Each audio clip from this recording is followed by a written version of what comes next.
En tant que puissance manufacturière mondiale, le développement industriel de la Chine a toujours été au centre de l'attention mondiale. Ces dernières années, le pays s'est progressivement détaché des modèles de production traditionnels et s'est aventuré sur de nouveaux territoires.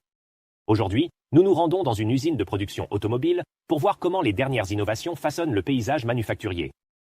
À la compagnie Voya Automobile Technology, située dans la ville de Wuhan, au centre de la Chine, l'usine est en pleine effervescence. Pour moi, elle ressemble à une jungle de bras robotisés. Il s'agit d'équipements de haute technologie, pilotés par ordinateur. Il y a très peu de mouvements de matériaux ou de transport de matériaux par des personnes.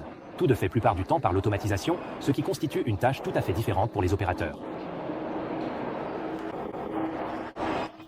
Dans la zone où nous assemblons les unités de plancher de carrosserie.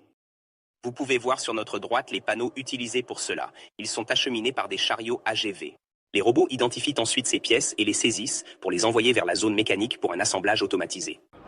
Dans la zone d'assemblage finale, je vois la même chose. Les travailleurs supervisent principalement le fonctionnement des machines et la vérification des données. Ici, c'est nettement plus calme que dans les anciens ateliers de l'usine. La zone d'installation des pneus. Au lieu du serrage manuel traditionnel, nous utilisons le serrage synchronisé à 5 axes pour fixer simultanément 5 boulons sur une voiture. Nous utilisons également une technologie de collecte de données pour garantir une qualité constante des données et fournir 20 ans de données traçables.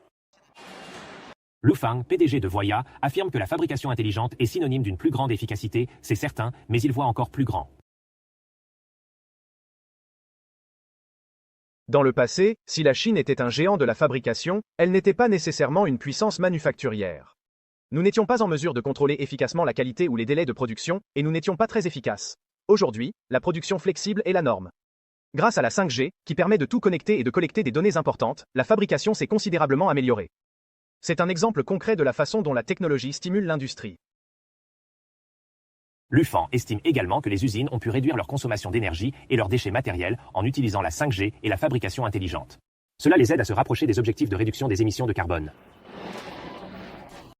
L'industrie automobile est vaste, avec une longue chaîne d'approvisionnement et des besoins divers. Nous devons rendre nos usines plus intelligentes et plus compétitives. En utilisant la 5G pour tout unifier, nous pouvons offrir un modèle dans l'ensemble de la chaîne d'approvisionnement automobile, en donnant l'exemple d'un développement de haute qualité à la fois dans l'industrie automobile et dans l'industrie manufacturière dans son ensemble. Aujourd'hui, l'usine entièrement connectée à la 5G que nous venons d'explorer est l'une des nombreuses entreprises innovantes de la Chine. L'approche de la Chine de ce qu'elle appelle la nouvelle industrialisation diffère de celle de nombreux pays occidentaux.